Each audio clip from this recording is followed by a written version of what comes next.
നമസ്കാരം, ഫുക്രിയിലേക്ക് സ്വാഗതം.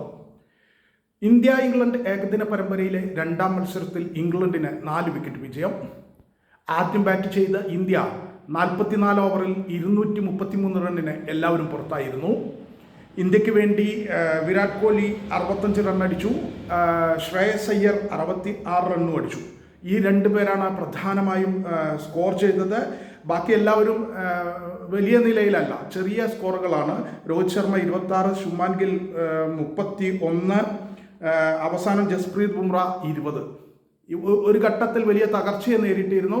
പക്ഷെ അവിടെ നിന്ന് ജസ്പ്രീത് ബുംറയെ കൂട്ടുപിടിച്ച് ശ്രേയസ് അയ്യരാണ് ഇന്ത്യയെ 233 വരെ എത്തിച്ചത്. എന്തായാലും പിന്നീട് വിജയലക്ഷ്യം പിന്തുടർന്ന ഇംഗ്ലണ്ടിൻ്റെ തുടക്കവും നല്ലതായിരുന്നില്ല. അവരുടെ ബെൻഡക്കറ്റ് 0-നും ജേക്കബ് ബെതൽ 4 റണ്ണിനും പുറത്തായി. എന്നാൽ 3-ാം നമ്പറിൽ ഇറങ്ങിയ ജോ റൂട്ട് 99 റണ്ണുമായി പുറത്താകാതെ നിന്നു.